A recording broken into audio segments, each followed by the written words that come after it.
and I'm Steve Schmaltz, president of the Comfort Lake Forest Lake Watershed District.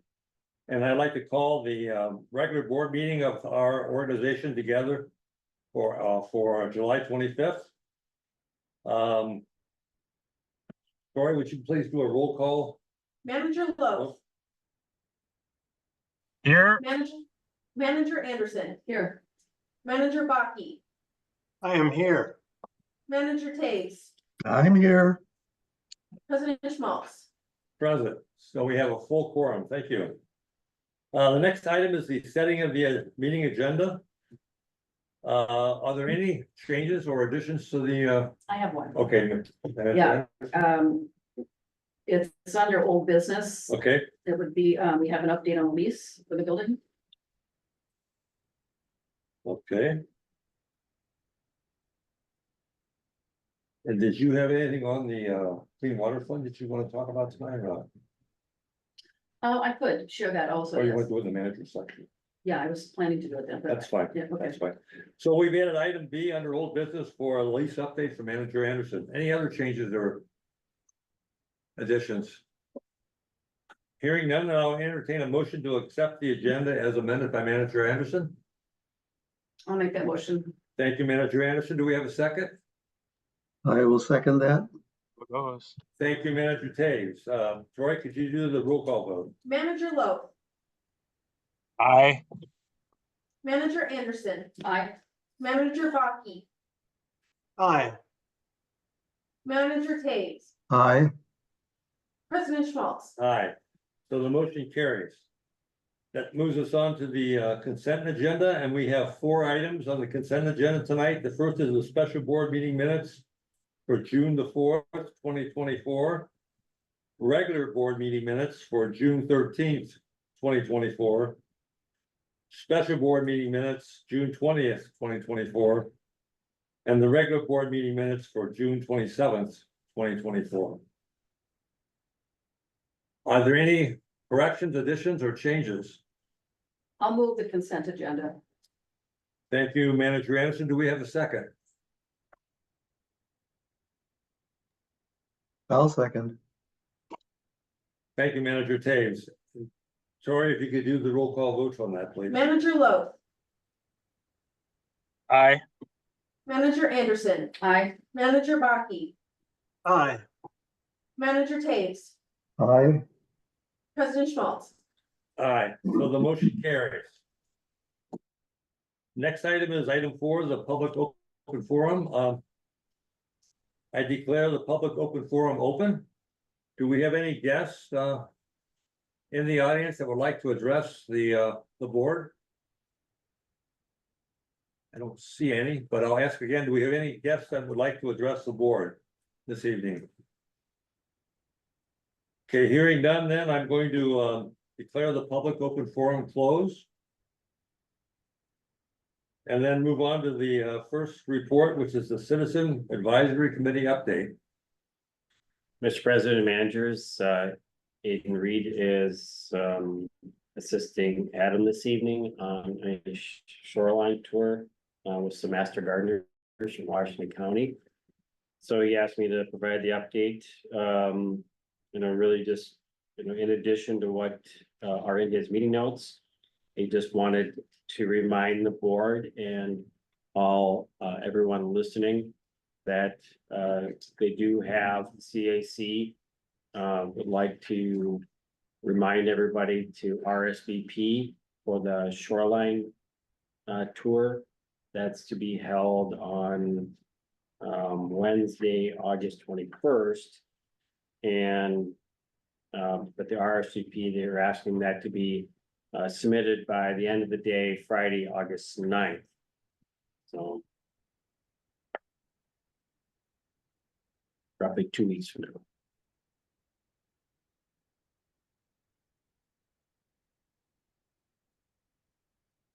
Any other comments or questions from the board on you have a copy of Aiden's report? I think that all the managers have received the invitation for the shoreline. They're gonna do it by boat, pontoon, Right, and then meet at the second lake, public access. at 5:30 PM. And that'll go from 6 till 7, and then there'll be, that'll be brief program and refreshments to follow. I signed up already, so I'm going. Yeah, I'm going, but I'm not sure I formally signed up. I offered my pontoon boat, so that's kind of all Yep. settled. I'm gonna be there, but are we going to then be able to park at the pizza pub or not? What, we have pontoon boats with people? How's that gonna work, logistic wise? Well, I think that, Cause you well, know, we we'll have have- 4 boats. right, we'll have to look into that, how much of it is available. Right. Spots are available.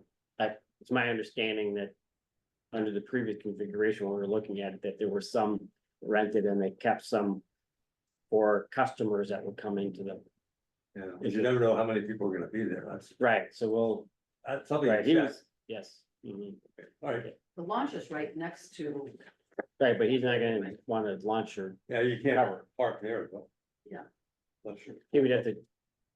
President Schmaltz would have to take it But- home and then but drive the back. people attending though could park in the parking lot, because we're gonna be using it, right? Those of us that are just Just driving, Drive. yes, to there. right, yeah. But if I have 8 people on my boat, am I gonna drive home and then drop them off and then them drive back, or just pull into the public? We need to work that out. Should that be worked out? Okay. I think it's a good idea. It'll be good to see what's going on out there, so. Any other thoughts? I just note, I'm sorry, go ahead. President Schmaltz, Yes, docket manager Baki. I'm curious about the wake boat study. Is it possible to get information about that study or to have Aiden provide us with an update at some point? I had the same question, Manager Baki, so you beat me to it, so that's a hot topic, and I think if things have changed dramatically. That would be very interesting to know, so. So maybe we can relate that back to Aiden, Okay. and he can maybe make a report at one of our meetings. Mhm. Thank you, Manager Baki. Anything else? Okay, hearing none, then we'll just move on then to the next topic, which is item 6, aquatic invasive species. Garrett? All right, hello managers, Mr. President. Yes, a few updates for tonight. I guess first off, my last AIS update, my last day with the district will be tomorrow, but I just wanted to take a quick second to thank everybody. Working with you guys over the years has been amazing. I've learned a lot in that time, and I think together we've all done a lot of great work. So I was very happy and thrilled to be a part of this team, but have since taken a position with the DNR. So want to get that out of the way first. But in terms of, oh, thank you, Manager Anderson, appreciate that.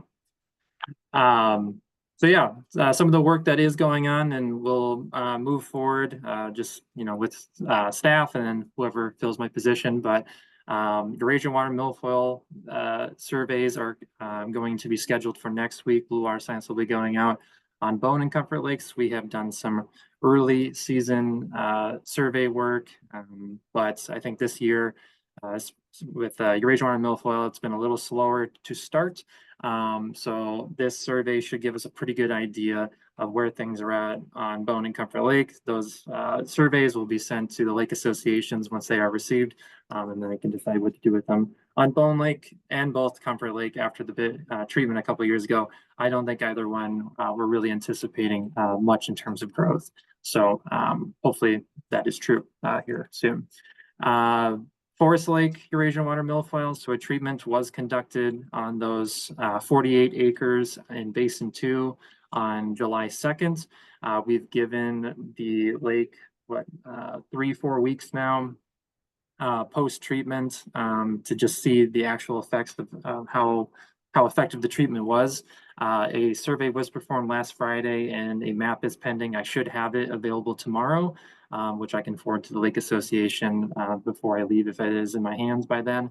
But I can say, having been out on the lake last week doing some other survey work, that the treatment was very effective in what it was aiming to do, and that was to knock down the Eurasian water milfoil in Basin 2. Blaine and I were collecting some samples for some testing to look at nutrient cycling within the lake. And we were having a heck of a time finding any milfoil whatsoever in that basin. So, we'll see what Blue Wire Science was able to find, but I can tell there's probably not going to be a whole lot of growth in that survey, which, in terms of treatment, they did it well, and they certainly knocked it down. I guess a brief update is that prior to that treatment, staff and I went out and we collected some additional Eurasian water milfoil samples, a couple stems from each of the treatment sites, and then we sent those to the University of Montana for genetic testing. I just heard back from the researchers over there, and the results of that study should be available by the end of September. I think, like Steve McComas from Blue Wire Science does suspect that it is hybrid, but this will be a way to definitively tell one way or another if it is. And then based upon what strain of hybrid or Eurasian water milfoil is found, that could have some treatment implications. There some strains of Eurasian water milfoil are more tolerant to certain types of herbicide. Hopefully that isn't the case, and you can use kind of whatever is available or whatever fits in the budget. But that information we will have, and then planning for next year in the off season. Hopefully that can be kind of factored into some plans going forward. Flowering rush, we had pushed back our treatment timeline, so we had a whole timeline of events that was supposed to be very aggressive, and that was based upon the last 2 years with the low water levels, the thousands of seed heads we're clipping, the numerous new locations of growth. And so we had probably 5 different treatments that could potentially have taken place this season. But since we've had now the complete 180 of last year, and water levels were above the ordinary high water level for a while, and they are receding a little bit, but they are still high. It doesn't seem that flowering rush is doing quite as well this year. It's either being inhibited in terms of growth, or it's being delayed or slowed. I suspect it's a combination of the two. We have surveyed some of the denser spots, and it is starting to emerge, and there have been a few seed heads, but it is nothing compared to what it was the last couple of years. So we should have a survey in hand from Blue Wire Science tomorrow as well on the flowering rush. I don't suspect there's going to be a whole lot to treat, but then we'll be looking to do our first herbicide application next week. And then it'll start the, 2 weeks from there, delineation survey, treatment, delineation survey, treatment, depending on need. So I think this is good that we've had to push it back. It's showing that, if you have normal water levels, that Eurasian flowering rush doesn't seem to be as capable of taking advantage of some of those exposed lake bed sediments and shoreline spots as it was able to a couple of years ago. So good news there. And then the last bit of information, I've taken some time this week to update hour tracking and inspection tracking data for the Watercraft Inspection Program.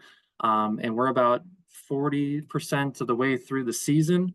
And so at this point, or about as of last week, I should say, the Watercraft Inspection Program has conducted over 3,600 inspections over the course of about 1,700 working hours.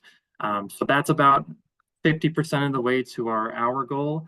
And the inspections are about half of what we've done at all of last year. So I think by the end of the season, we're going to still reach those hours. We're going to have a few watercraft inspectors returning to school at the end of August, but they're all working and filling up the schedule on the weekends up until that point. So it's still shaping out to be a pretty good season overall. And with that, those are my few updates, and I can take any questions if there are any at this time.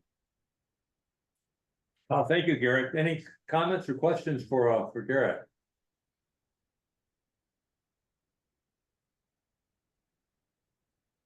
Hearing none, just on behalf of the board and the organization, Garrett, I want to thank you for the years you've spent with us. We've got a lot accomplished, as you mentioned before, but I think especially what's noteworthy is the management of all the people that we've had to do to get all the hours in every year. that's always been a challenge in the past before you came on board, and so I think it's gone relatively smoothly since you've been here, so I think that's a real, apple on your cap, so to speak, so, we want to thank you for that, and we wish you the best in your new job at the DNR, so thanks again for your contributions. Thank you. I appreciate that very much. Okay, so with that, then let's move on then to the next item, new business, which is the Minnesota Watershed Annual Conference. Mr. President, managers, this is just a placeholder for the board to potentially discuss any ideas or draft resolution materials for the annual conference. So we're just, again, the deadline is the 1st of September. Well, like I said before, there's several on the, list to vacate, because they've been on there for 7 years. And, some of them I think are still valid points, for this year, but I'm not so sure that anything can really be done about them. I think it's more of an administrative issue, so I'm still kind of weighing that in my mind, whether it's worth, putting it back in active status. Okay. But I'm open, so if you think we should do something, speak up, but otherwise.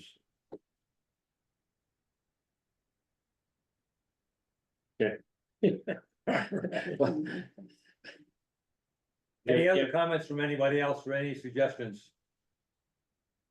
I'll bring them to We the could, next board we meeting. could call just- Wayne Moen for just- some ideas. Yeah, well, we can talk about it in the next meeting, but, again, I've got some doubts about whether it's gonna be successful. They're still necessary. One is quarantining a lake when you have infestations. It doesn't help to have people keep coming in and churning it up and spreading, that, all over the place again, and to try to keep it contained. And then there's some others, there's one on the boat wave situation, and that should stay on there, encouraging the legislature to fund those things. Yes. Because they're so critical, so it won't take long, but we can talk about them. There were some other previous ones that, some of the newer managers were not around for the district put forth. One was requiring soil health practices for any farmer that got a permit for a high capacity well to have more, to improve the water holding capacity of the soil.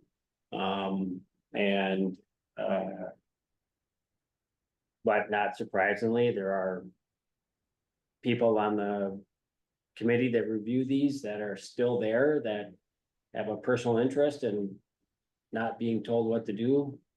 And so I don't think it would go anywhere yet, but to me, it just seemed like it just would be a good business practice for the farmer to, I don't know, let alone for our natural resources, but.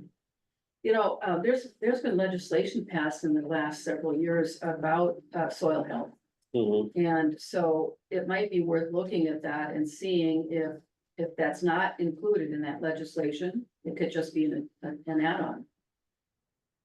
Well, there's certainly more money for it, so, and that's, Well, rather than it being its own separate law, that's the point, is Yeah. that there's already one that's fairly comprehensive, and if that one practice isn't in there, it could be added. yeah, it was a suggestion of tying it to the DNR permitting process. Yeah. But You can still have it. Okay, any other comments or questions? Okay, if not, then we'll move on then to the next item, which is new business 7B, mid-season monitoring update. I found this to be very interesting, so looking forward to this presentation. yeah, Mr. President, managers, Blaine is on deck here for this. Mr. Heinecker, go ahead. Thank you. Mr. President, managers, just want to take a few minutes to give you an update on our monitoring program so far this year.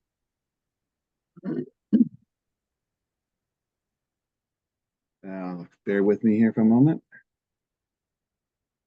All right, so I'll talk a little bit about the current climate context and then the available data that I have to share with you today. Then we'll dive into the lake monitoring program, the CAT and DIY diagnostic monitoring programs, touch a little bit on our O&M monitoring, and then talk a little bit about adaptive management moving forward here this season. So if you recall, this winter was very, very dry, very little snowpack, and then we had a very wet spring and early summer. Got an image here of the precipitation data for the metro. As you can see, very wet there, April-ish, very close to the one of the wettest years, 2014, and then we come back down to a little bit closer to normal, but still a wet spring and summer here moving forward, but not quite as extreme as the wettest year on record. What that means for our lakes is that we've got more water coming into the lakes, more flushing through the system, and then also potentially more nutrient or sediments coming down through the system through dry networks that have been dry for the past couple of years. Had 2 years of drought. Things have been relatively calm, very little flushing into our lakes, and now we're seeing some response to what we've had this year. So a wet spring has been a busy monitoring season for us, especially for our do-it-yourself diagnostic and citizen-assisted tributary monitoring programs. We've got a very good, robust data set for those two programs here this spring. For our camp data, we are monitoring most of our lakes twice a month, and several of our smaller lakes just once a month through the Met Council camp program. We submit those samples 3 times per year. So we've only submitted for round 1 so far, and those samples are just from April and May. So the only data that I have to share with you for this presentation is that camp data from April and May. We do have some samples, some SECI depths for some of the lakes that we do our bottom water and profile on monitoring on as well. We take a SECI depth when we do that and report it on a data sheet. I have access to that and have added that to the results that I have here to show you. Any of the lakes that were monitored by volunteers, all that data gets submitted directly to Met Council. The database that I retrieve that data from is only updated to that round 1. So anything submitted after that, I have to wait until that preliminary data from round 2 enters into their system before I can have access to it. Like I said, we do the bottom water and lake profile data. Got that information into June, and that's the orthophosphate release from bottom sediments, that information, and then chloride data that we've been collecting on several of our lakes. This information is just going to give us an early glimpse into what we see here in 2024 as far as lake water quality is concerned. We really need to look at the water quality for the entire season. The lake is going to respond to different climatic conditions. If we go into a dry period, the lake will respond to that, and we'll see changes in our data set there. So it's really beneficial to look at the data set as a whole and then be able to compare it to previous years to kind of figure out what's going on this year. So please try to keep that in mind as we go through the data. So for lake monitoring, the SECI depth, chlorophyll A, and total phosphorus, that's all our camp data. I've got that information from April and May. As I stated earlier, I do have some SECI depths from into July or June and early July that I have to share with you, but that is not for all the lakes, just the lakes that are monitored by district staff. We also have some bottom water, orthophosphate, and chloride data to share with you. On chlorides would be for just Comfort and Little Comfort Lake. All right, so how I prepared the data, essentially I took the 2023 surface water quality summary sheets that EOR produced for the 2023 annual report or end of year report for monitoring. Took all that information and grayed that out and then displayed our current 2024 data in color on top of that. So it gives a little context to the data. You can see where we were last year, what the trends are. The kind of bell curve lines on the graphs are the 10-year average there, so you can put the data into that context as well. So going through the data here, the colored marks correspond to the parameter that is underlined to the side of each one of these figures. So the aqua green or blue there would be total phosphorus. The red would be the bottom orthophosphate. Chlorophyll would be in green and Secchi-Deps in purple. So going through some of these briefly, for Forest Lake East Basin, you can see that everything here so far has been below the state water quality standard. Got pretty good total phosphorus, low total phosphorus, and low bottom orthophosphate early in the spring. Good chlorophyll levels as well, very low. And then Secchi-Deps were excellent this spring, and then regressing towards the mean a little bit more recently. We'll see that trend kind of throughout the data set. Moving over to Middle Basin, that's where we did the alum treatment last year. We got low total phosphorus early in the season and very low bottom orthophosphate as well, which we would expect on a lake that we did the alum treatment. That's basically been right around 0 there, so that's good to see. Chlorophyll A and Secchi-Deps also low in the spring, and then Secchi coming back towards the 10-year average there, which we would expect looking at last year's data and then the 10-year average. For Forest Lake West Basin, similar results there, everything below the state water quality standard. Total phosphorus slightly elevated there in the spring, but then coming back towards that 10-year average, but right around the average that we saw last year of 24.1. Chlorophyll A, very low this spring, right around the 10-year average, and then Secchi, very, very good this spring as well, coming back to the average there a little bit more recently. Moody Lake, excellent water quality early this spring. If you look down at the Secchi depth, we had one reading at 11.5 feet, which is very, very deep, very clear water early this spring. More recent Secchi depths have come back towards or regressed towards that 10-year average mean. Same with chlorophyll A, a little bit higher than average, but we hope that will be regressing towards the mean as we get more data in. And then total phosphorus low this spring, as well as bottom orthophosphate release, which is what we'd like to see from a lake that has been treated with alum in the past few years. I note that Moody and Shields Lake have more recently had reduced Secchi depths and more chlorophyll or algae in those systems than we have seen in the past. And we'll talk about that a little bit later in the presentation. For Comfort Lake here, again, things very close or below or very close to the water quality standard. Total phosphorus near the 10-year average this spring, and bottom orthophosphate low as well this spring. Chlorophyll A slightly elevated mid-spring, but then going back towards the mean more recently. And then Secchi-Deps a little bit elevated here this spring and early summer. For Bone Lake, again, excellent water clarity and quality this spring. We had one Secchi-Dep at 14 feet, which is very, very deep, very, very clean water this spring. More recently, we went out and took one measurement for the camp volunteer who could not collect data that week. So we have one Secchi-Dep from mid-July, and we did see decrease in Secchi-Dep there. And we did have some anecdotal evidence of more algae in that system than earlier in the spring. Total phosphorus was low this spring as well as chlorophyll early spring, very low as well.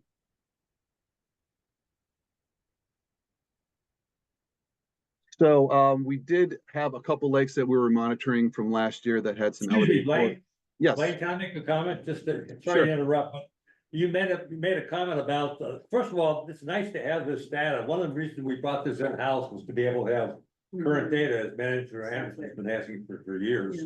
So it's nice to have this, and you can see some differences, like, I'm doing, the East Lake, the West Lake for Forest Lake, and it's running higher this year, so there's questions on why that is, but as far as not having samples, you can still get those samples directly from us. Because I think most of us do a paper copy and then send it in electronically. So if you needed that data, if you would just survey the people doing the surveys, they could probably send you that information, just for your information. That would allow you to have more current data when you do something like this. So That would be useful. Thank you. Yeah, so that would be very good. Okay, thank you. I just wanted to mention that to you. Thank you. No, I have thank a you. question. Are we at the question? Well, maybe before we go to the next step, go ahead. Okay, I'm gonna ask a question, on the Comfort Lake chart that you just had up. Yep. And, comparing just, it's nice to have Bone and Comfort together since they're so close to the same shape and the same size. Chlorophyll A is registering high on Comfort Lake, but not as high in Bone. And I know that was brought up by, Dr. Funky, at EOR several years back about not seeing that drop the way they expect it to be when the phosphorus improves. Goes down basically, and that's under control. So does that mean anything that we're seeing that that's peaking higher than Bone? It's under control in Bone, it looks like, but not in Comfort. What Yeah, does that I tell would- me? I would think, you know, I think we want to look at this as a complete data set, to see how things change moving forward. I see Ann took her microphone off. Maybe she has some insight as well. Oh, sorry.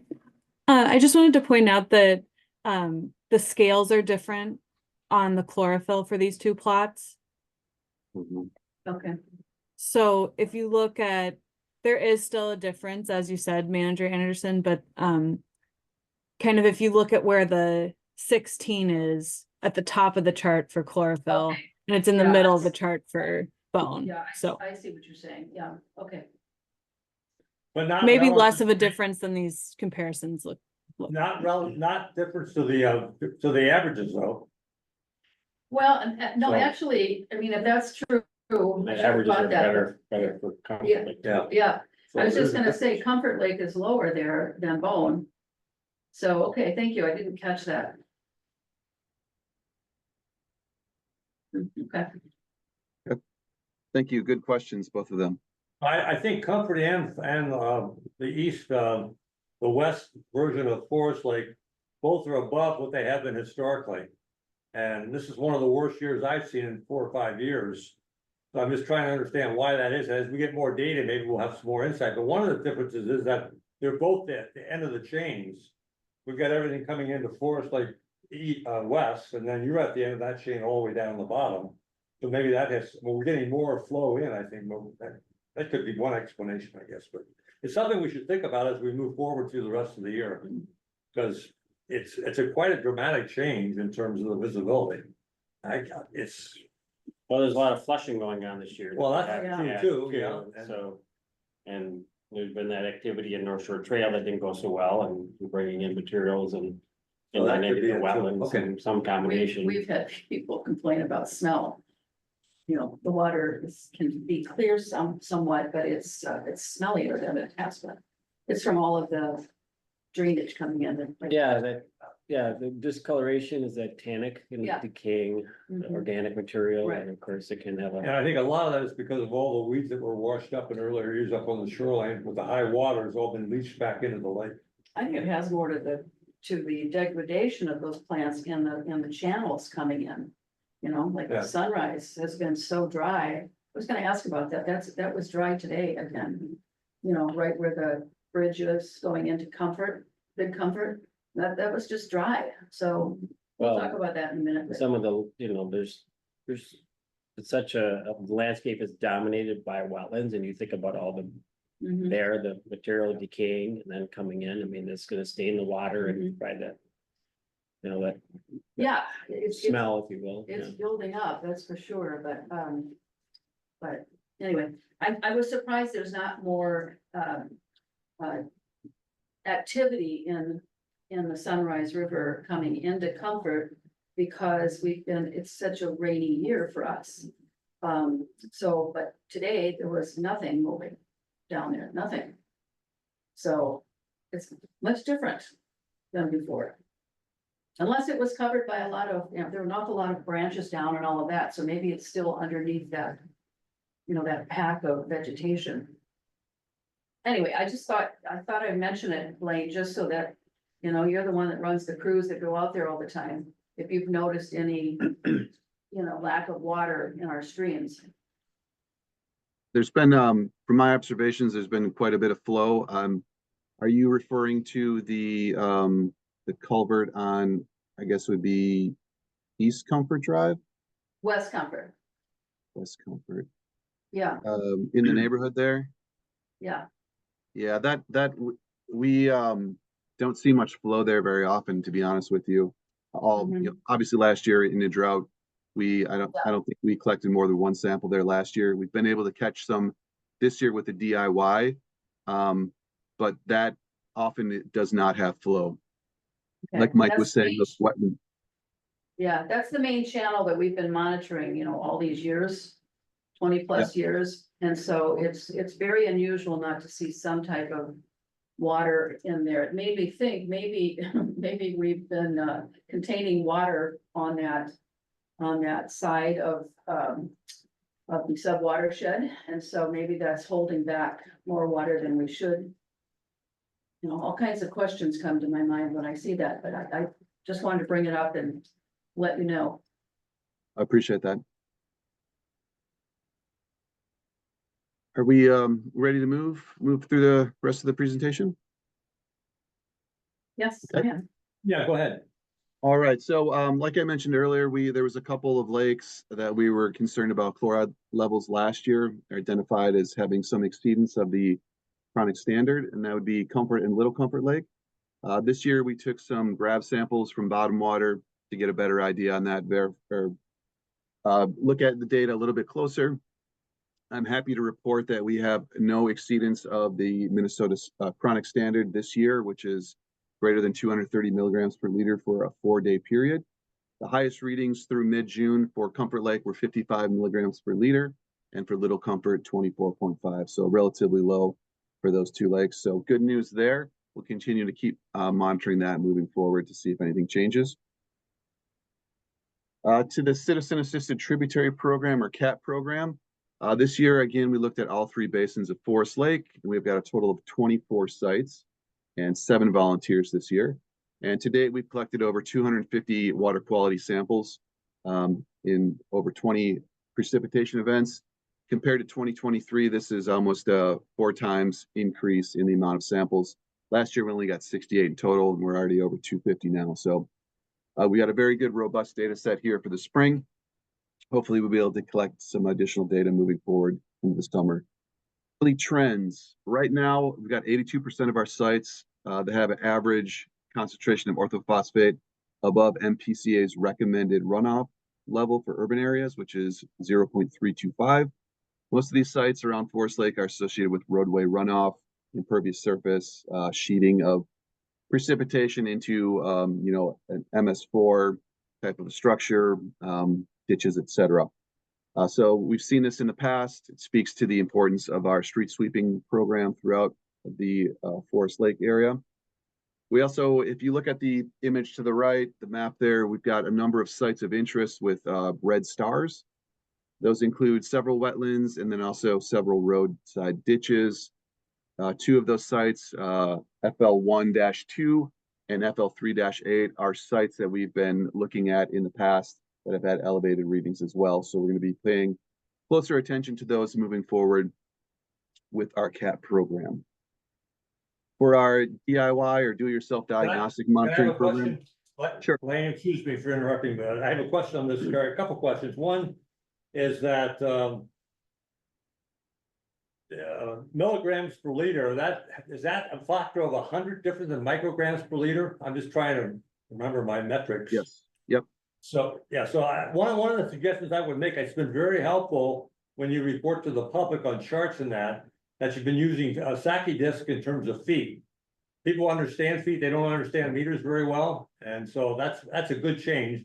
What I would suggest here is that when we're reporting in the metrics, that we stay with the same standard we use for the 40 micrograms per liter for the state standard site for Forest Lake, so we can compare the two mentally in our minds.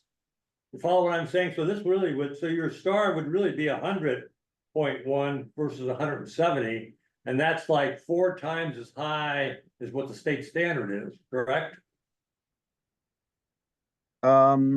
Yeah, but it's for a different, it's a lake versus a runoff channel. So there's a difference there that has to be factored in. You've got the dilution factor when it gets into the lake, if that makes any sense. I see what you're saying. And we can work to kind of standardize that moving forward, if that helps. Well, the point I'm saying is that 170 coming in against an average of 40. That's not good, right? Because that's gonna raise the average, maybe not too much, depending on how much flow there is there, but Right. it's a hot spot. It's a hot spot as compared to 32 off the street.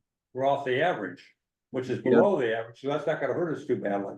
So that's the only point I'm trying to make, just so people, when they see these, they can help to identify, that they can understand what's happening. So make it a little bit user friendly for the public.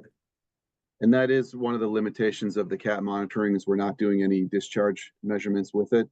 So you can't really get an actual calculated load. We're just identifying potential hot areas. You really need to put it into context of flow, like you're saying. Right, but still, the fact is that it's high, and maybe most of these are out of wetlands.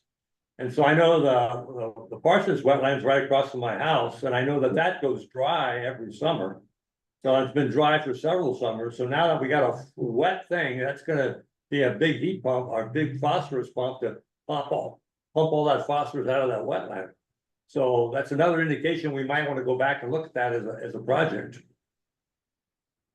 Yes. Right, just raising the question. Right, no, and that's to that point. I mean, what Blaine is noting is that the intent was to, identify higher concentrations than Right. making some, some professional judgment about, the potential for impacting.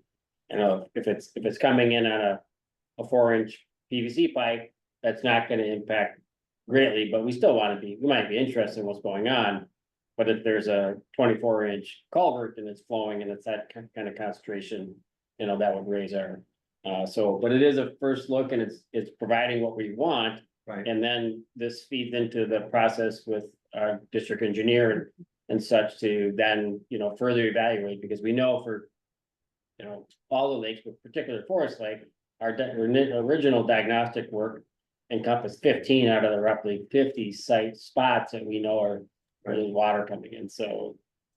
I think it's a great program and it's working very well, and I think it shows, because of my reaction, it shows that there is data there that's gonna get you interested, which is what we wanna do, so. It's just, my only point is that we can kind of standardize it. So that it's easier for us to interpret and follow, would be a help, I think. Maybe we should though just respect what this is. And that's highlighting the hot spots for the Right. engineers who then get involved and Right. look at those hot spots and bring into play all these other things that need to be looked at. And then we can understand that report, but I think it's working the way it should. Well, I agree with Which you, is it is. Which is the rapid response kind of approach. And it's allowing us to cover a lot more sites than we would be able to do otherwise. Right. Right. So. Blaine, 20 rule. right, Blaine, just kind of thinking out loud about President Schmaltz's comments here, is that maybe, we could make some evaluation of where the flow is, whether it's a culvert or ditch or conveyance, and give some guidance to have people make a note as to how much flow they're, can they, Right. and it doesn't have to be in, a square, feet or meters per second. It could simply be, it seems to be half full, or something very simple like that, whatever the conveyance is. Or it's, 5 inches deep. And we know that it's 2 feet across or something. Right, and it's been running since ice out. Right, Yep. so, For 4 months, right, so just some general lay person's terminology that would, help from that standpoint. And Give a we little more do. context to the engineer. We do Thank have you, that Glenn. information on our data sheets that the volunteers collect. We ask them to kind of quantify to the best of their ability the amount of flow, which is usually a measurement of the channel and the depth of the water, and then make a general comment. Is it a trickle? Is it gushing? So we do have some of that information. It's just, Great. I don't have it displayed here, and we do look at that though. But it's a good idea, and something that we can strive to standardize all this and make it a little bit more clear of what's occurring here and work to improve it. So thank you for those comments. Yep, thanks, Blaine, as usual. I'll note that last year, We've got 82% this year so far. Last year, we had a total of 71% of the sites were above that MPCA standard. So just wanted to mention that as well. Let's see. All right, so back to do-it-yourself diagnostic, our DIY sites. This year, again, we looked at the direct drainages into Comfort Lake and also the county line subwatershed. We did expand the Comfort Lake direct drainages to include several sites in the Little Comfort Lake drainage as well.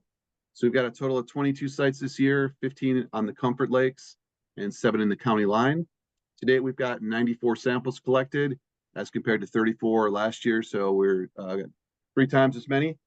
And we've also been able to collect quite a few samples for our duplicate study that we're comparing our DIY technology to the lab technology to figure out how accurate our DIY tech is.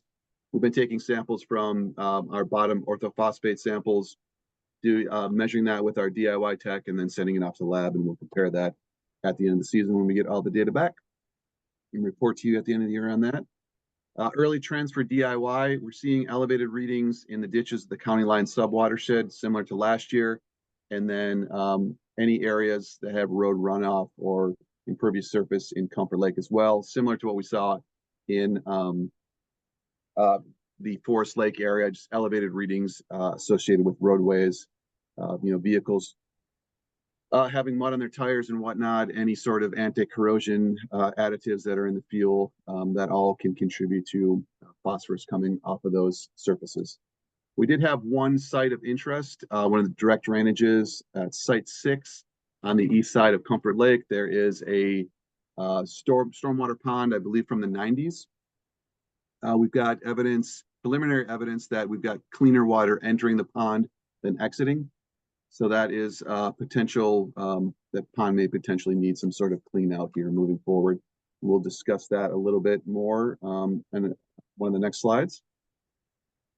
I also wanted to touch on our O&M monitoring. Since we've had a wet spring, we've actually been able to get out to some of these sites and collect some water quality monitoring data. Been trying to do this for the past couple of years, but it's been dry and we just haven't been able to get any samples. We use this data to determine if projects are functioning as designed or if any maintenance is needed. I'm happy to report that our preliminary data, it's only a couple data points, but they indicate that no major maintenance is needed at this time. And we'll continue to take some more data on that as we can. So to wrap things up, based on our limited early data that we have the following recommendations or changes that we'd like to see, that we'd like to implement in our monitoring program. For Moody and Shields Lake, like I mentioned, we've seen reduced secchi depths, more presence of algae. So we'd like to do some monitoring on the inputs into those lakes. And Moody, there's that northern tributary, planning on taking some DIY samples up that tributary to see if we can identify if there's phosphorus coming out of one of those smaller wetlands or whatnot. Similarly for Shields, we're going to take some more samples at the inlet into the lake itself, make sure they've got good water quality coming in. And then it's been such a wet spring that the golf course has been pumping a lot of water off the course to keep it dry and make it playable. We'd like to do some monitoring associated with the near shore areas along the lake to make sure that that pumping isn't also inadvertently getting some nutrient into the lake as well. So we'll be collecting some samples along the shoreline there, and if there's any active pumping, collect some there as well as we can to get a better understanding of that. For Comfort Lake, the DIY, we're going to focus in on that Site 6. I'm going to be collecting some samples at the inlet and outlet of the pond, taking those samples to the lab to verify those preliminary findings we have with the DIY, see if we actually do need a clean out there. And then for CAT and DIY in general, we just want to prioritize our sites that we have, make sure we're getting good coverage, and then if time allows, investigate those wetlands of interest that we have indicated. So do some additional monitoring, maybe inputs into the wetlands, or working with the engineering firm to maybe do some additional monitoring in there as we have time and funds available. And then for the O&M, I mentioned we need to get some more data points there to see if our preliminary findings are accurate and that we have no current major maintenance needs. So with that, I just wanted to reiterate, this is a limited data set. This is an early glimpse into what we have for water quality in 2024. again, we want to step back and wait till we get the complete data set so we can see what happens as the lake responds to changing climate conditions and put that into context of the lake over the years, the trends that we're seeing in those lakes to really get a good idea of what's happening this year. So with that, be happy to answer any additional questions that folks might have. I have one follow-up Go ahead, for, man. site 6 on the Yes. Comfort Lake map. Is that the pond in the park? No, it is not. Okay, Okay. Further down on, this would be East Comfort. It's kind of hidden back in the woods. There's a Okay. manhole that enters into it, and then we've got Ah, permission from the okay. landowner to go down and take a look at it. Any other questions or comments for Blaine? just thank you. I mean, it's really interesting to get this mid-year data. And so appreciate that, even though it's not final, it certainly gives us those early indications. So thank you very much. I do have a question for you, though, Blaine. Sure. At Metro Mod, or Minnesota Watersheds Now meeting a week or so ago, the representative from the Met Council was talking about a strike that they were having with their technicians in their labs and so forth, and so they were using other labs to get their work done, so they were falling behind. Well, Chris, we're doing our own here, but are we using their lab for anything at this point? And has Our- it caused any slowdowns for us? Our camp program runs through Met Council Labs as well as our stream monitoring program. I knew that they were farming out some of their some of their analysis to independent labs. I hadn't heard that it was strike related. I was hoping that it actually did take a little bit longer to get the data that I did have to display for the camp than I had anticipated. I actually had to download the data set twice, most recently last week, to get the total phosphorus data. So Yeah. it's a possibility that it is impacting the results. Mhm. Hopefully they work something out and get back on track Right. with the next data submission or sample submission. All right, good. Yeah, I think this is great, Blaine. It's compared to last year when we had all the setbacks and not much activity. This has delivered way more than what we expected. So I think it's a real pleasant surprise to have this thing working as well as it is. And I think it's gonna be pay some very handsome dividends in the future for us in terms of current information. So we thank everybody involved with this whole program. Thank you. Thank you all. Appreciate your time.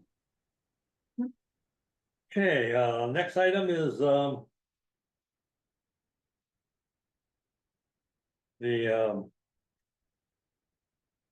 state of the watershed, old business.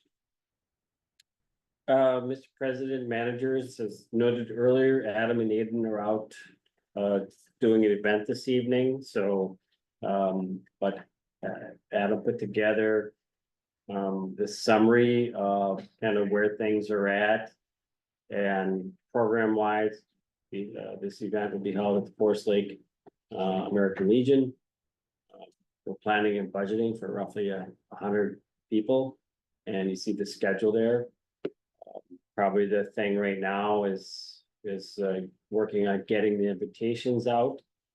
And the other question, maybe at this point, in terms of program formatting and such, just going off of some of the past ones with the board president and then Manager Anderson, speak to the history, but the president would kind of welcome everybody. We have an invitation to John Jaskey, Bowser, Executive Director.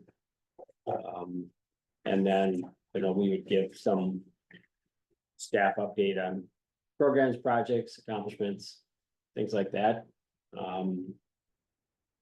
We would also look to have some tables and displays around the room in there. But if there's any suggestions or requests from that standpoint, I guess, as we're preparing this final agenda, and now would be the time to discuss it. or get feedback to staff.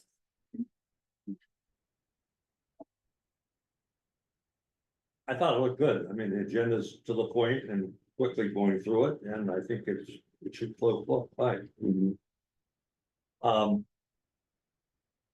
The one other thing to note is that discuss with staff then the developing the process as we have in past years for recognition and awards for members of the public, Right. you know, public or public entities, LGUs, you know, some of our partners, things like that. So We haven't done much outreach on that, so people don't really know what's going on, so. well, right, and I just asked staff last week to look at the structure format that we had in the past and to start developing and working with our CAC and the board on those particular items, you know, get that turned around. We still have, you know, it's a little less than 2 months away, but we need to get that process moving there. We think, you know, it was an important part of past meetings is to give recognition to you know, people that are going above and beyond in this area. So, and partners.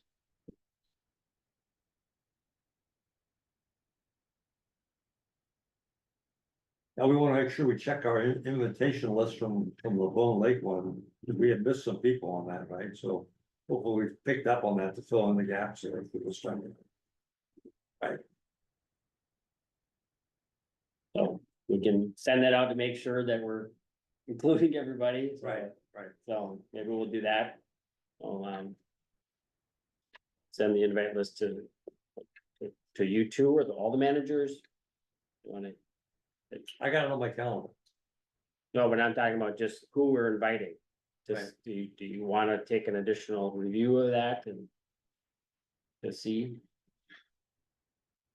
I thought we looked pretty closely at the Bone Lake one, right? Right. So. Right, and we kept on adding, yeah, that's but kind of what through. we missed a few people at the end, and so I think that. I don't think it hurts to give it to all the managers. And to look at it. And, yeah. and to have all the managers look at the list, and then if there's someone that they feel They- needs to be included, it can be included. Right, So I think that's important. I think the, bringing back the concept of the awards, you know, that the concept of that was to get people in the community to know what we do. It's to build awareness, but it's to recognize the people, of course, that have gone above and beyond or have been, with us, you know, for over a period of time, have done good works over a period of time. So that consistency is important too. So there are different criterias to look at it, but from the business standpoint, we really, I think, could get a lot of recognition by including the business people, because we've had some businesses that have implemented our suggestions, or even ones that they wanted to do that were water quality improvements from doing a renovation of a parking lot or something like that. From even the early years, and so we need to be able to go back and look at that history, since we're pulling the whole story of the 25 years together. So I'm looking forward to that. And so I think through the Chamber of Commerce connection, we can start building the story of the district and the work that we do through all of these different award segments that we've designated.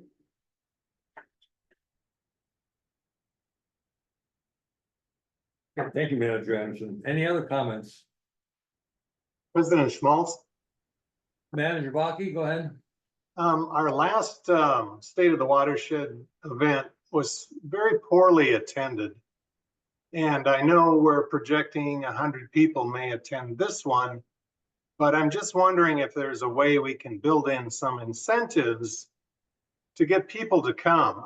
I'm just trying to determine how people are going to react to this, and how they will be motivated to attend. You know, there are certain people we really want to be there to find out more about what we're doing. Certainly everyone in our watershed district, but is there a way we can provide some incentives, some prizes perhaps? Well, that's what the rewards are all about, are the recognitions. Right, but also, Mr. President, Manager Baki, I think part of it had to do with the location and the event or the site. And while it was a beautiful location, you know, one difference that was noted to me, some feedback that I had was at the Forest Hill Golf Club, there was an open bar, right? And then we had food, so people, you know, like, it's a social event as well, right? It's a celebration, so so people wanted, not that that has to be the cornerstone of the event, but the fact that that was available at one location and not the other. And whether, yeah, otherwise, I don't know, really know, could be also, we were coming out of COVID. And maybe some people weren't comfortable yet, you know, in a space, even when it was out, you know, it was more outdoors, and, you know, we picked that site in particular because of that, so. So there's probably a combination of those two things, but one is that when we go through the list, you know, we can, I think, a good suggestion of Manager Anderson is to contact the Chamber of Commerce and kind of go scrub our list a little more, you know, make a more concerted effort to reach out to every individual that's done a plant grant or anything else over the years, and invite them. You know, those are people that have found us in the past, and we've been in contact with them. You know, different things like that we did not do, I think, previously, and we certainly did not do that for the delisting event. Yeah, but I think it's important to note, though, that the first one we had, which was that one at the golf course, that had 100 people there in a space for only 50 or 55. So that was very well attended. And so I think, you know, I think Manager Baki's got, you know, a point, of course, is that we need to do that. We need to do the work up front to get the word out. That was never really done well at that time. You know, it was too close to the event. So there wasn't a lot of lead up time, and I think the attendance at Bone Lake was handled very well. And so if we can help by reviewing the lists of people that are going to be invited, maybe what we should do is look at what the communication schedule is. And if we have for advertising this event and so forth, is what I'm talking about. And we can make comments as the board on those types of things to make sure that nothing's, you know, left out. I think, based upon our Lake Association experiences, food is a big difference. I think we had food this year, we had over 200 people, That's so. true. So I think that's gonna be a key point, and we wanna make sure we advertise that, but I think also. We don't have a lot of time left, but if we get 2 or 3 articles out talking about an opportunity to find out what's happened in the last 10 years. After spending X million dollars, 25 years. well, yeah, but most of it's coming in 10 years. Don't but- say that, because Yeah. the build up to the point where we could start doing Right, projects and doing them fast, with that we had all of our baseline reporting and engineers reports done. We were ready to go. so we could talk about, you know, learning more about how it's improved the waters around us, you know, the lakes are coming off. That's it. Yeah, so those, if 2 or 3 articles, I've noticed, by the way, that we haven't got any articles this spring yet in the paper about lakes. So Mhm. I don't know what's happening with Angie on this whole thing, or whether the paper's changed their tune on that. I was gonna drop her a note. find She's out. busy. She's busy. She just wrote a book on the St. Croix Yeah, River, that's and probably it. she's promoting that right now, so she's She gone also went to half time. she's gone to halftime, yeah. She's what? She went half time also, Mhm. Oh, she did. yeah. Yeah, So does that mean our rates go half then? I've got an update on that during the manager's reports too. Yeah. Okay, because there's a big noticeable difference. Every week I'm looking for it and it's not there. That doesn't We got- mean that doesn't mean that Angie has to be the one to write it. No, You know, no. we can, We can do it. Abe, Oh. no. Jackie. Adam, pardon? Oh, yeah, Jackie. that's right. Jackie was a reporter, She could do quite a bit for us in 3 weeks. so she could. But we do gotta that put some well. pressure on the paper to make sure we get them in, so. Right, but we have other, you know, the Chicago Press and the others, I mean, we can, and just social media, there's plenty of avenues for We can send out press Communications. releases. We've Yeah. never done that before, Yeah. so, or we did some in the beginning, but we got kind of off typically of very that track. concise, right? Yeah, but we can do it. And you've got the Lake Association listed really Yeah. good too. Yeah. So. Okay, looks like we got it organized. It's a matter of getting the support done now, so. Any other comments from the board? Okay. Not then we'll move on to item B, which is added to lease update from manager Anderson. Yes, we had a meeting, Tori and I attended, Manager Baki couldn't make it, but the lease committee, building committee met with, the representative for the owners. They finally got our red line, lease back to us, with minimal, changes. They accepted, I think, just about everything. I did send it out this, afternoon to Mike and Chuck, and Dave, so that they had copies of this. We also had the red line version that was sent out, I think, back in February of this year, with the okays and comments written by the owners, so that we have that as background as well. So I'm gonna turn it to Chuck and ask if you saw anything in the lease that prohibits us from moving forward, or if you didn't have time, when can you look at it? Manager Anderson, board members. I did send my thoughts to you, Oh, okay, just about an hour or so before the meeting. okay, And well, basically, I think the lease looks fine. There's a very small handful of items that I think it's worth having a little bit more conversation with the owners about. But if the board is comfortable leaving those to be resolved in discussion, then it could authorize President Schmaltz to sign the lease with any final adjustments and on advice of counsel. good, yeah, that's what I had hoped, if you weren't able to get through it today, that we would be able to at least approve it as the board, and then and do just what you said, on advice of counsel. So if you okay it, then Mike can go ahead and sign it, or whoever needs to sign it. It might be you that has to sign it. And the owners then will sign it as well at that time. Okay, so I'll make that motion in a minute, but the other thing I wanted to give the board was an update on the conversation that we had with Scott Craigness. He is the owner's representative. And he's been in real estate, I don't know what his exact title is. He's been in commercial real estate for a very long time.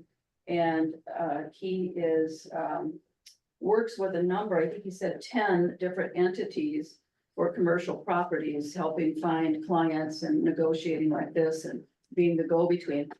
And he was proposing a relationship with us to have one of these entities, starting out with the owners of the current building here. They obviously like us as tenants, because we pay on time and there's not a lot of work that they have to do, like with some of their commercial clients, and they know it's long-term. They would be interested in working with us on finding a site, building the building to our specifications. But they would be the owners of the building, and we would pay a lease amount.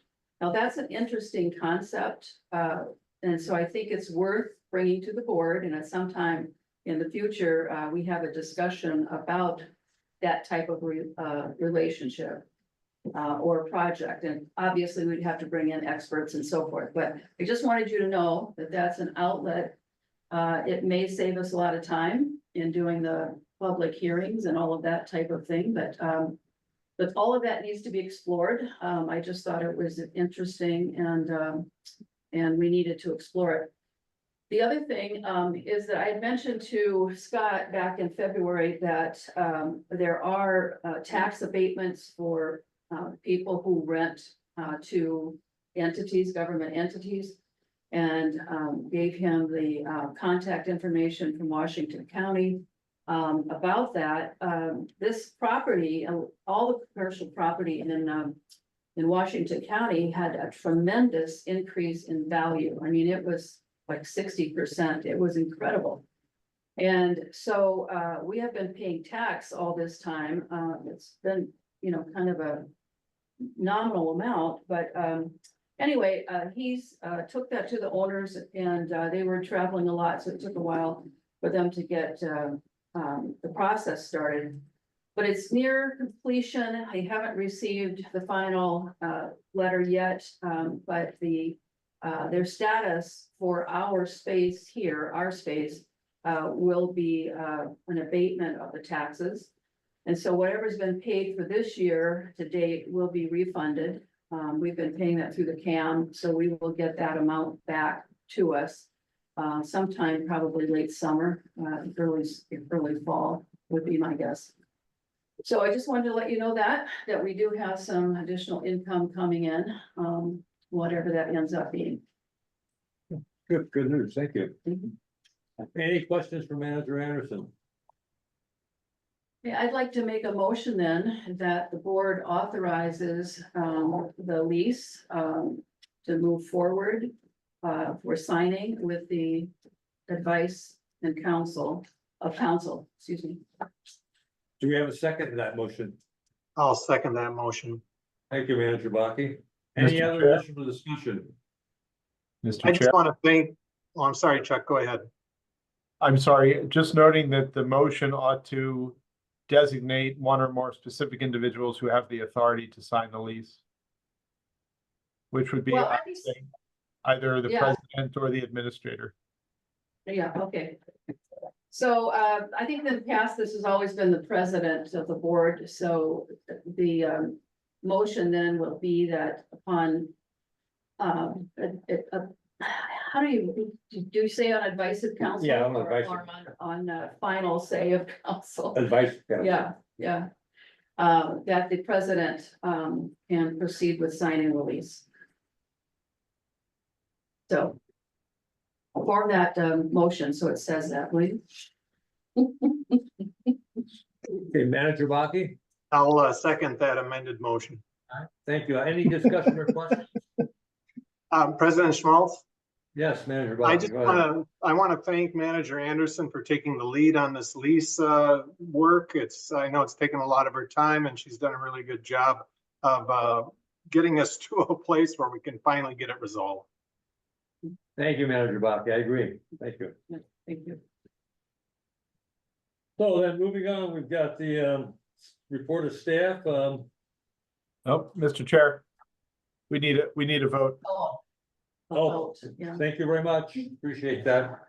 Troy, would you please do the roll call vote? Yep. Manager Lowe, Aye. Manager Anderson. Aye. Manager Baki, Aye. Manager Taves, Aye. President Schmaltz. Aye. So motion carries. Thank you. So now moving on to report of staff, administrators report. I just want to remind the board again that every time I read an administrative report, I learn something new. And even though I'm working closely with Mike on a regular basis, I'm still finding things in there that I wasn't aware were going on. So I just want to encourage all of our managers to read that report when it comes out. It's a great way to get updated in 3 or 4 pages in terms of things that have been going on in the past 2 or 3 weeks. So just again, a reminder. Thank you. Mike, go ahead. Mr. President, managers. Yes, and I'll probably note that there are still things that don't make it here because we just see it Right. somewhat maybe routine. I do want to make sure that a couple things, if I, in fact, I want to, if I said open bar, that was a mistake. I meant cash bar. Not sure, but there's an obvious difference for us in the Midwest, right? We know the difference, but, so from that standpoint, then we'll take under advisement, those suggestions and I'll start working with staff. And speaking of staff too, I also want to give a kind of a shout out and thanks to Garrett and the rest of the staff. They really put a lot of work together on the offboarding, so everything is documented calendar wise, and been a really good process from that standpoint. New opportunities for some of the existing staff to do some other field work, including Tori, so getting some exposure. I think we're pretty well covered with that. A lot to take on. It's noted that our PRAP grant from Bowser has come through. I executed that agreement today, so we'll start working on that. Both from scheduling, but also what's the structure for the of that work with Cultivate Advisors on our ultimate effort of doing strategic planning. So more to come on that, and yeah, a lot of interesting and exciting work ahead in that area. So and I noticed, or yesterday I noted about that person at Met Council. I'll try to get some more updates on what their efforts are on their intentions to do this modeling for the entire metro area. So, and this, it was familiar with our district having a small area, Chisago County. He said we could probably incorporate that. And I said, all right, good, thanks. So we'll see how similar it is to the work that we're planning to do with EOR, and if it meets our timelines or not either, because we don't want to be delaying too much either. Randy Anhorn, our first real administrator, he worked with the MPCA for years before coming to us, and he was up on Comfort even back in those days. So they've been doing that for a while, since we've existed basically. So. All right. Okay, any questions? Any questions for Mike? One quick question on second page, the third bullet. What is the get lead out collection events? What does that entail? Lead weights for fishing, people that are still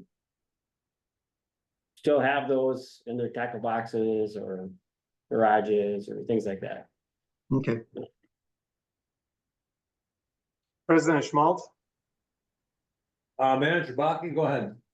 Yes, Mike, do you think the strategic planning can be scheduled in September? I know that was one of our SMART goals, was to have the strategic planning conducted in September. Do you think that is something that we can still have done? Mr. President, Manager Baki, managers, I think we could at least kick it off. We probably won't be concluded in September, but I would think that, because we'll have to start developing the framework of what that would look like and the series of meetings that we would likely have in that process. And maybe almost more importantly, at the very onset, is what's the desired outcome of that? What kind of, make sure we're in agreement as to what we would produce at the conclusion of that effort.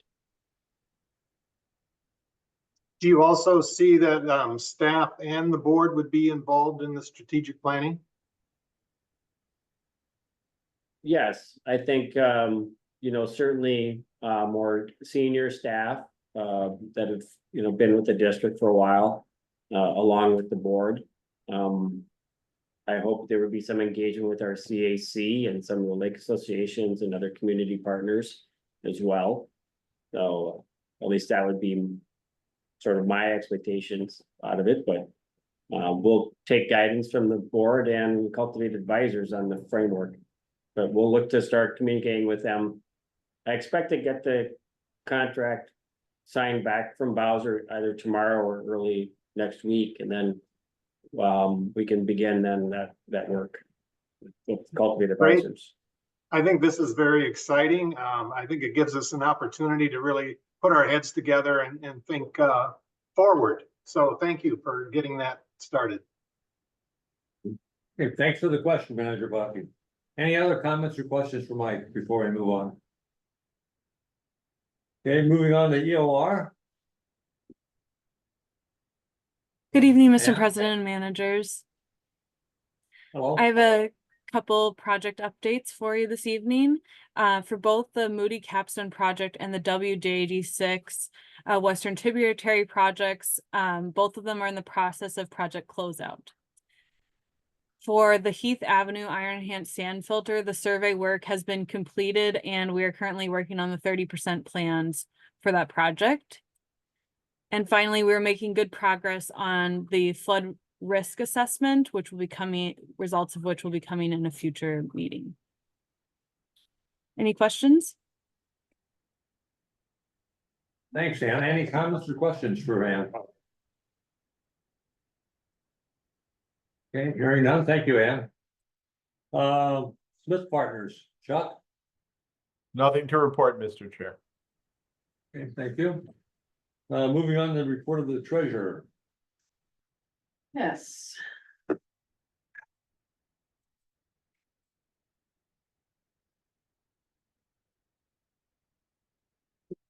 Okay, we have income of $183,019.46. The bulk of that was from the closeout grant for the WJD6 project. The other portion of that was about 155,000. So the other almost 20,000 was from permits, which was interesting. So we had a lot of activity in permits. Expenses and payroll was $189,078.06. That's the bills that have to be paid. And the bulk of that was again the payroll. That's covering now going forward in the transfer, the other two coming up here. So the transfer amount needed was $227,800. So I would ask for a motion then to accept the treasurer's report and to pay the bills of $189,078.06 and transfer $227,800 into the general fund. I'll take that as a motion, and then do we have a second to that motion? I will second that motion. Thank you, Manager Baki. Troy, do you want to do a roll call vote? Manager Luke, President Schmaltz, can we have discussion, please? I'm sorry, yes, Manager Baki, go ahead. Thank you. I just had a question regarding expenses. I noticed that Dimke Excavating was paid $72,490. Was that for the Moody Lake project? Yes, Okay, was that a final payment then?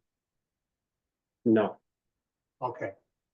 I'm just curious as to whether we're continuing to contract with them for projects. well, we're in the closeout phase for those projects over there in Moody Lake. Okay, thank you. I'm just, as you know, we've discussed having contractors going through training as part of considering them for contracting. And so I just want to keep that issue alive. Thank you. So let's carry that point a little bit further for the rest of the board. From a legal aspect, does that mean that we have some say on who we accept as being potential bidders? Or if we do we have to provide some documentation to take that position? Because it's an open bid normally, and we usually take the low bid unless there's a reasonable amount, right? Right, lowest responsive bid, and the Right. council can certainly provide, that discussion on the qualifications and training. Was more on the lakeshore contractors, things like that, lands, whatever, and things, and so. And presently Stearns County has a county ordinance. That requires that, and that's our. You know, so we did that volunteer training last winter, staff did, in Washington County, but. It would be a lot different if we made it a if the county would pass an ordinance to make it a requirement. For all contractors to do, work, and particularly on shoreline work. So, and that's really been but. You know, could potentially be extended to other areas as well, beyond just shoreline. So does that answer your question, Manager Baki? I believe it does. You know, we've just had some history with the Dimkey Contracting Company. I just want to keep this issue alive that we need to scrutinize who we contract with to make sure they're following the rules. Well, when you have the opportunity to talk to the, you know, county commissioner and things, that's a topic of conversation that you can, you know, express, because, you know, we're interested in developing an ordinance, like I said, similar to Stearns County. I mean, our partners are as well. We see value in having, you know, people receive that kind of training, because many are not familiar with the requirements in that shoreline interface area, which is so sensitive, both from an ecological standpoint, but also, you know, just a water quality as well. So Mike, you're saying this direction would need to come from the county? It's not something we as a board would enact. Right, it would. I think we'd have to go back and look at the ordinance. I think there was general consensus that it would have more value and meaning if it was an ordinance coming from the county. And also, I guess I'd have to check with council to see if the district could even incorporate that within our rules or not. But right now, the framework. Well, I just know that there's also an interest from other watershed organizations to have such an ordinance in place countywide. So that would provide then more consistency across boundaries as well. And because for them, they don't know one watershed district from another. They just know somebody called them and said, hey, we want to come and, you know, look at our shoreline. We want it improved, you know, taking out all the natural vegetation and put rocks and grass, you know, so the more collaboration that we can have across, you know, a larger area, the better. So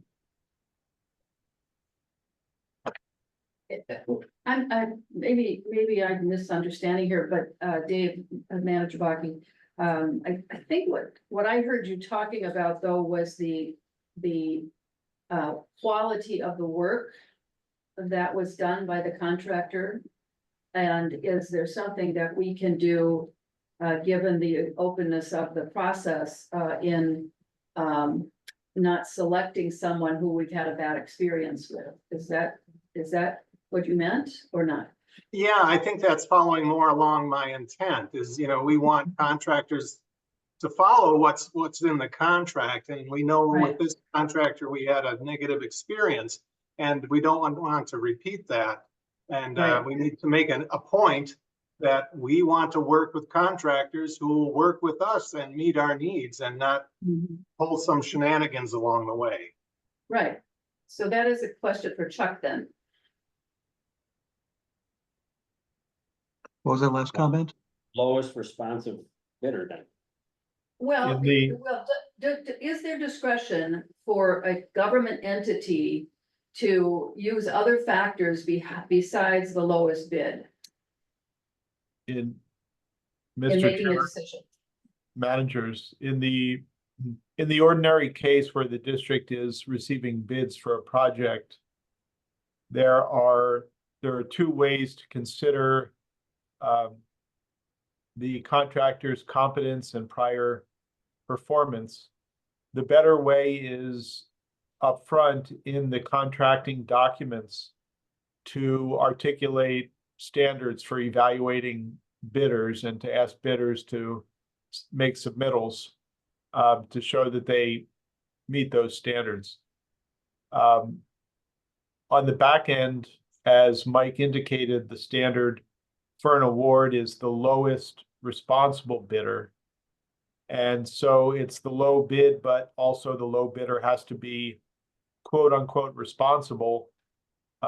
In that case, you can reject a low bidder, but you need to develop a record that shows that that awarding to that bidder would be a risk for the sound outcome of the work. And there's a, there would be a bit of a burden to make sure there's a sufficient basis for that. To whom would a Okay. submission like that be made? I'm sorry, Manager Taves? To whom would a submission like that be made, or an observation of something that might be worthy of noting? How would are you asking how would the district, what's the procedure for the district to make that decision?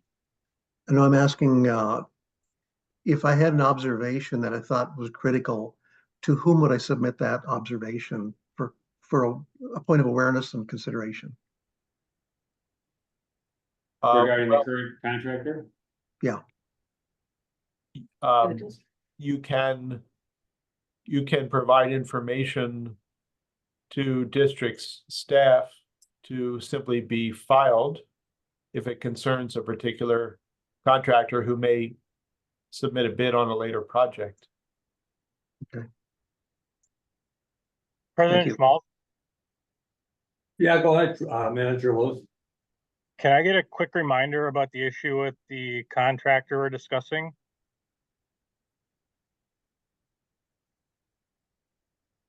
Refresher Uh, on what happened, actually. Oh, Mr. President, managers, so this was the Moody Lake project, and the contractor was excavating material that was known to be high in phosphorus concentration, and we had originally had intended to put it on that Dolan field, but there was the opportunity for we thought was a reduction in, or some savings by taking it to a yard. But it was not, all the details were not in the formal document. However, there was sufficient communication with the engineer and the contractor that they knew that where it was supposed to have gone. And, but they simply, somebody stopped by and said, hey, what are you doing all of that material? I would like it if you could just haul it over to my place next to Bone Lake. And then before we knew it, I was alerted. And of course, these things happen while I'm on vacation, right? So all of a sudden I'm getting phone calls, and that the contractor had deposited some 43 dump truck loads. And, just down the road, saving the travel time and cost. So that was the issue. And then ultimately we had to renegotiate the removal of that from the property and get it disposed at the proper location. But it was complex because it all of a sudden was on private property.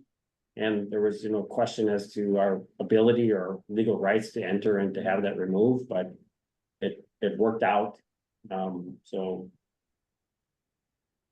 it still consumed a lot of extra staff time and engineering time and things like that. So there was a cost to the district. Not to mention the controversy it created in the community and the angst and the emotions that were involved in trying to get this issue resolved. It just created a lot of frustration. And I guess, Chris, what I'm trying to point out is we need to work with contractors who will be on the up and up with us. That's my point. And we need to contract with those who we have a good history with, and we'll honor what we have in the contract. Yeah. Well, even things that don't go into the contract, what I was referring to here, and I'm aware of this other whole issue too, but what I was referring to here is I was heading into my office one morning about 4:45, and I noticed a light across the road. So I stepped outside, and they were firing up the D6 CAT over there that had been used to level out the spoils. And so I just kind of watched, and sure enough, a couple minutes later, in rolls the lowboy, They backed that cat out on the road and onto the truck and away they went. This is before you, about 5:30, they were all done. We were under road restrictions at the time. It was not legal for them to haul that out of here. And I called the road boss for Chisago Township and he said, yeah, there's no way that was legal. But he didn't know about the permits that would have to go through the county. You know, when a contractor cuts corners like that, I understand why they may be doing it. But the fact is, other people have to abide by those rules too. And that's the kind of stuff that breaks our roads up and costs the taxpayers more money. You know, when you're cutting corners like that in your business, I don't know, I guess they assumed nobody would be awake over here. But they can't assume that nobody is watching their behavior, and that behavior is not acceptable. All right, we'll create a file with the district engineer on these topics for that particular contract and make note of it if there's any future Okay. bids. Mr. Chair, Was that the same company, Doug? Yes, it was. Of course it was. Go ahead. just a note about the spoils issue.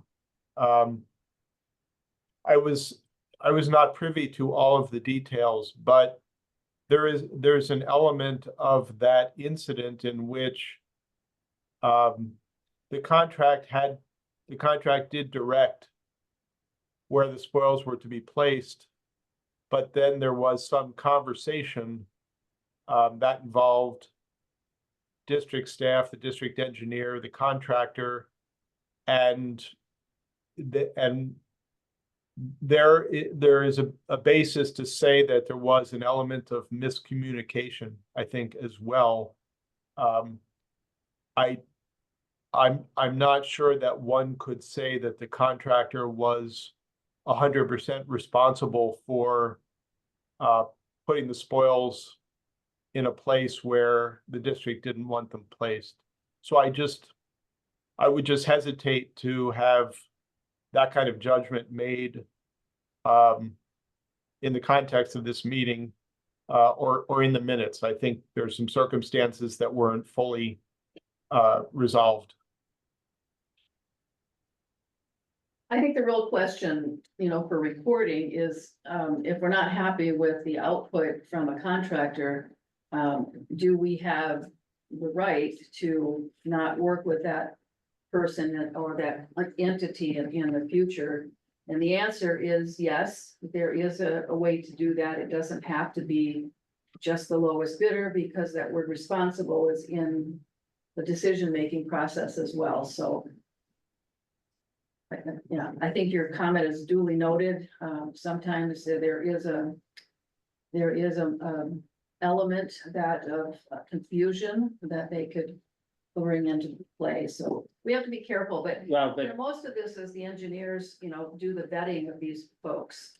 But So, Mr. President, that being said, I think it's also worthy to note that there is no place in the metro that does not require a permit for placing right, such material of that volume. So the contractor holds responsibility for having, knowing the rules.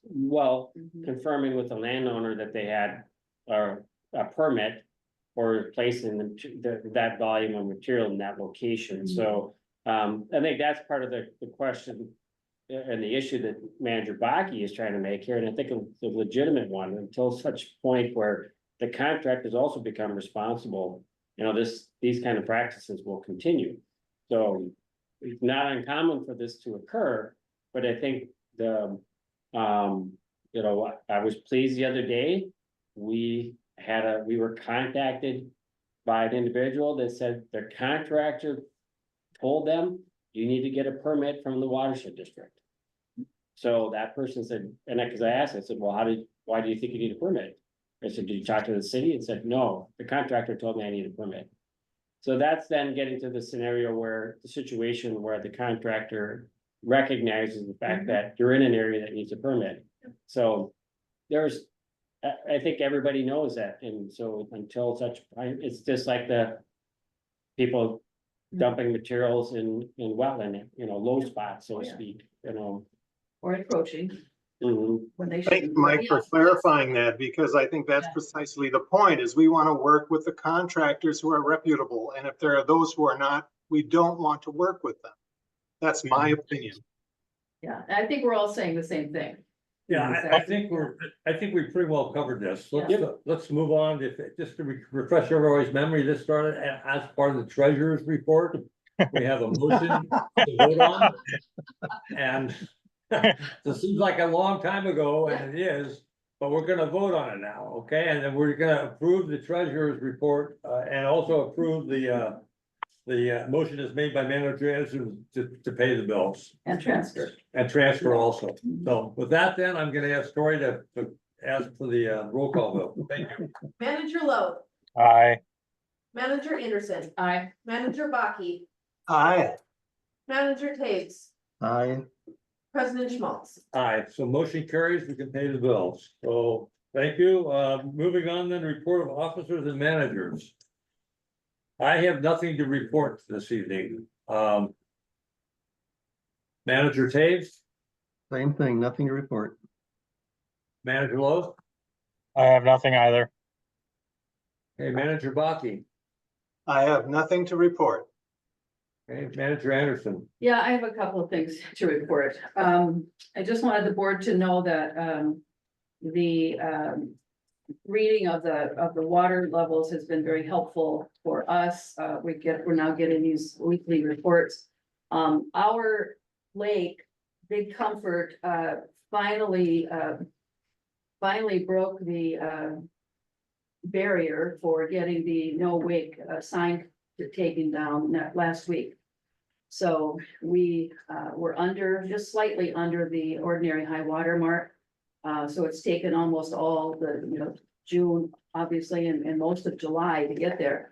So we've had very little activity in the lake because of that, which is, good and bad. I mentioned the smell. That seems to be something that, is happening just because of what the volume of water that's been coming to us. Obviously, we're the last point in the district, as Manager Schmaltz pointed out earlier, so we all know that. The other thing is just an update on our grant from the county for AIS prevention and treatment. This year, we don't have the EWM to deal with, at least not yet, until the survey's done. But we are going to be conducting a carp count survey here at the end of August. So we're getting ready for that. That's paid for by the grant. We're going to be testing some filamentous algae growth that's happening. Apparently there's 17 different kinds of that algae. 2 of them are that blue-green kind that's harmful to humans and pets. And so that's going to take place again sometime in August. And that's an update on that. We're obviously keeping the watershed district staff informed of this activity. The last thing I want to report on is this work that we were doing this past week for the Lower St. Croix Partnership and also ourselves. At the meeting on Monday, I actually found out about this at the summer conference the week before that I attended, but the Clean Water Council is the first point in distributing the money that comes in from the Legacy Amendment. And the council is made up of, I think it's 30 people, something around that upper 20s to 30 people. It includes all of the agencies at the state level that deal with water. It also deals with the business community, all the watershed district communities, soil and water and so forth. So it's a big group of people, broad group of people, all dealing with water. And the Agency for Management and Budget, they put out their recommendations or predictions really for the 2026-27 amount of legacy money they're anticipating, and it's going down from what we've been getting this past couple of bienniums. And so the Clean Water Council sent out messages to all of these groups and asked for water now, the deal with water, to state the case basically on why they still need the monies that they've been getting and what impact the money that they have been getting has had. They were particular about wanting this to go through the One Watershed, One Plan watershed groups, organizations. And so at the meeting on Monday, we just gotten this letter, I think on Friday. Mike had gotten it as the administrator from the Minnesota Watershed group. And so I took that to the meeting on Monday. The Lower St. Croix Partnership was very interested in participating in this. They got the clearance from the attorney to for the Lower St. Croix that yes, that was something the partnership could do. Everything has to go back to the 15 members for final authorization. But all the members got back to them this week, and so they were all in on putting together a comprehensive report on what the Lower St. Croix has done to date, how they've used this money. The implementation fund is primarily how they are funded, but also the Clean Water Fund that we tap into and have for the last 10 years or so. So the watershed, or excuse me, the Lower St. Croix is sending out a organizational letter on behalf of the 15 partners, but is asking the 15 partners to do no more than 2 pages of an addendum to talk about what's happened at the local level. The One Watershed, One Plan concept has only been in place for a few short years. Steve and I were on it for a couple of years when we were just planning, helping to plan it and put it together. So for projects, it's only been 3 years, the last 3 years. So having any kind of a cut at this point would obviously be pretty dramatic. So just wanted to bring you up to speed on that. That activity is happening and we'll keep you posted on that front. And just so you know, here's one of the statistics that's going to be in the letter. There's roughly about 10,000 pounds of phosphorus that has been removed from the Lower St. Croix watershed, regional watershed. And what I asked them to do in the letter, I've been working with Barb Heitkamp there to craft the letter, is we're going to put it also in the benefit category and make sure that people understand how much algae that means. People identify more that aren't in this business, identify with that more. It's almost 5 million pounds of algae that has been prohibited from growing by reducing the phosphorus in all the waterways that we've worked with. So it's pretty impressive. We're hoping obviously that does the trick and they're going to give us the not cut the money that has been delegated in the past for the Clean Water Fund and then also implementation money for the watersheds, the regional watersheds. And that's it. So we've got that going on. We'll keep you posted on that. And hopefully, like I said, it's going to make a difference.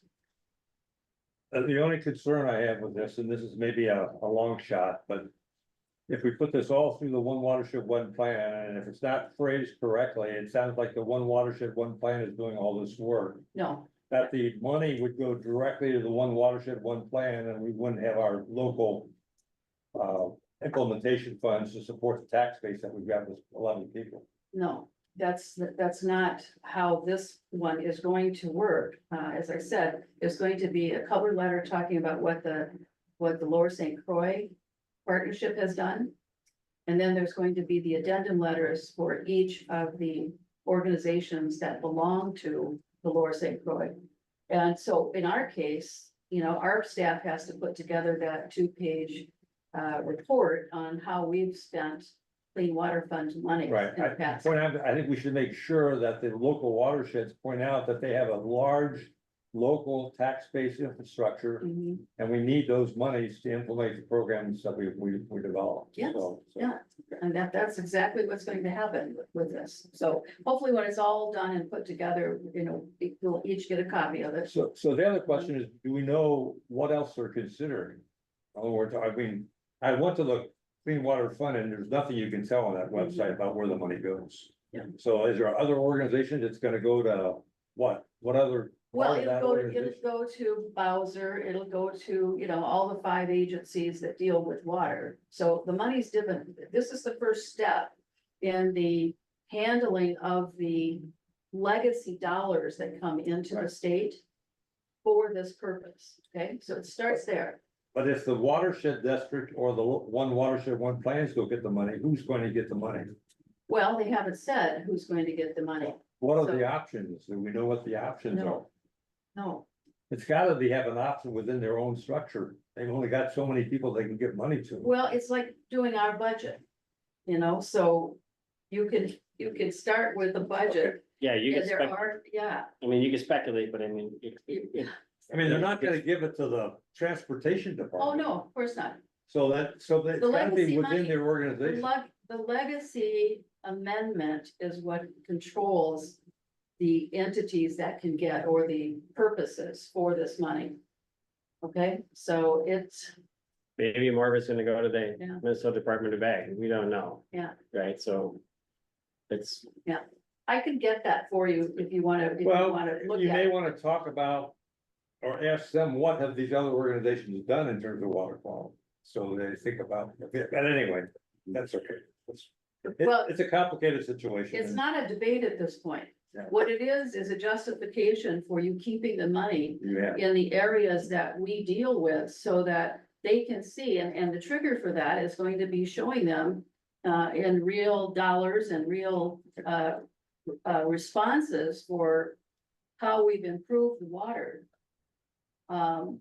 That is going to send the message to show them that we are getting the job done. all So, right, thank you, I appreciate that. It's It's a not a one- complicated area and I just hope it goes. well, it's not a one shot on this either, because, you know, there's other points that, of steps in the process, going to the different agencies, for example, and, making that case too, but it's a start. We're doing, Well, I appreciate all the time you're putting into this, man. It's important important. and, you know, there's always hidden agendas with these things and that's what concerns me a little bit. I Yeah. guess, with this whole thing. Yeah. Okay, any other questions for Manager Anderson? So, okay, well, thank you. Then we're gonna move on then to, summary and approval of board direction. Chuck, do we have anything on the list? Mr. Chair, managers. Manager Baki asked for an update on the wake boat study. For a future agenda. And with respect to the state of the watershed gathering, staff will provide the managers with a list of invitees for the managers to supplement, and then staff will work on developing outreach for the event. Okay, thank you. Does anybody else have any additions to that or corrections? President Schmalz, Yes, Manager Lowe's. can we plan to have a continued conversation about vendor selection?